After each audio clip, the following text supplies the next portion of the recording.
as a start point, we like to start with younger families and say, maybe you have it set up so that there's always a trustee serving, but when the children reach age 25, 30, and 35, then maybe those are the good ages for them to get outright distributions.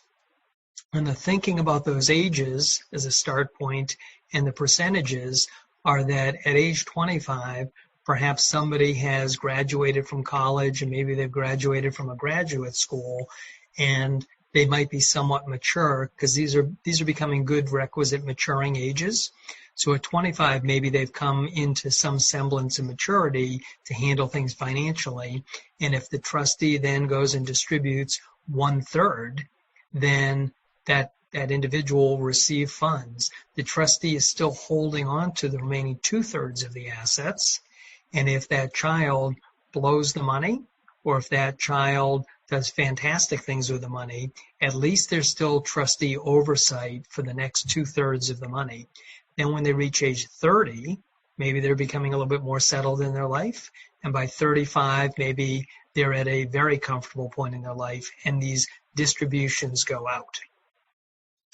Now, we always tell clients, this is an evolving number, and you should think about those ages in a continuum, because it's one thing to do it when your children are young, and these ages 25, 30, and 35 seem very far off in the future.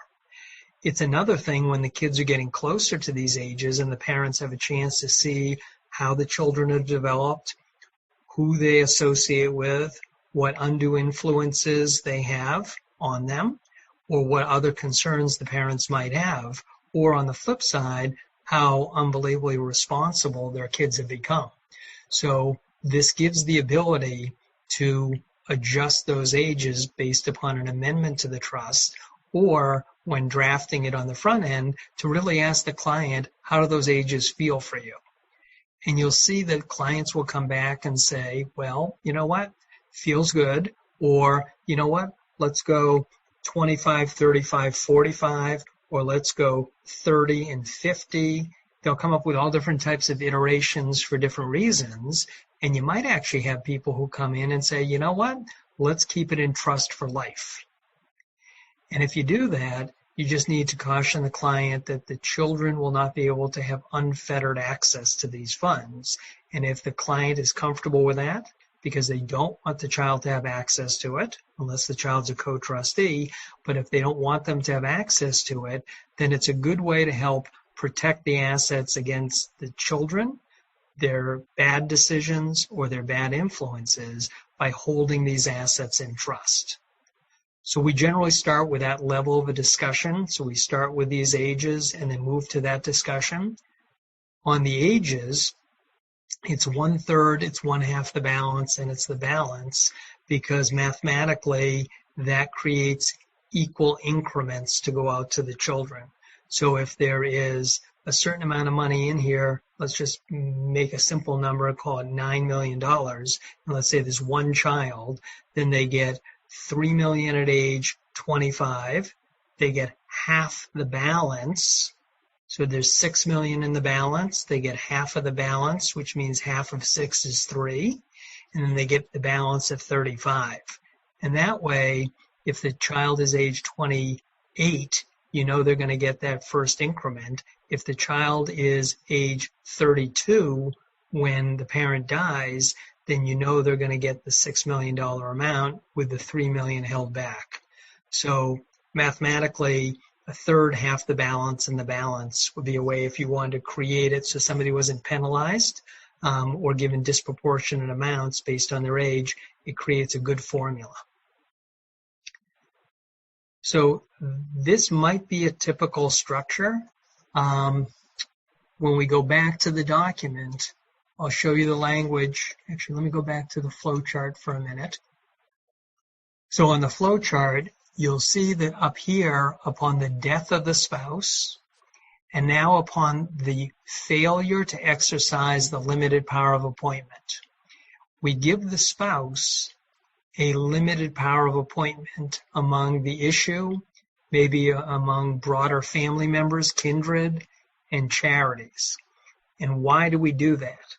Well, if the first spouse dies and they've set up this revocable trust, and then their surviving spouse is the beneficiary, and then everything will pipeline down directly to the children and go to them at these ages, or go to them with this type of ascertainable standard, something might have changed subsequent to the death of the first spouse.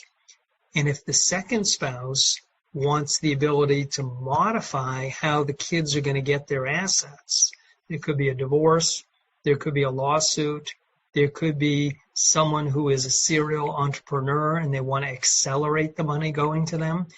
If the revocable trust becomes irrevocable on the first spouse's death, how do we add that flexibility into the document? Giving the surviving spouse this limited power of appointment, we always say, is kind of like a safety valve. It lets you go in and readjust the timing of who gets it, how they get it, and when they get it. And normally, if you had too much control over a trust, if you're a surviving spouse or a beneficiary, and you have too much power because you have a general power of appointment, then that will cause all those assets to go and come back into your estate. If the goal here is that in the credit shelter, that $11,580,000 is outside of the second spouse's estate, and let's say that in our example here, the $11,580,000 has grown to $15 million. So in this credit shelter trust, you have $15 million sitting there. If it turns out that that's going to pipeline directly down to the children, and it's going to go out to them at these ages, and if at that point, let's say they're all over age 35, and let's say there's 3 kids, so each child is going to get $5 million, if the surviving spouse says, whoa, time out, we don't want those funds to go out to them, or I don't want those funds to go out to them, then the surviving spouse can readjust.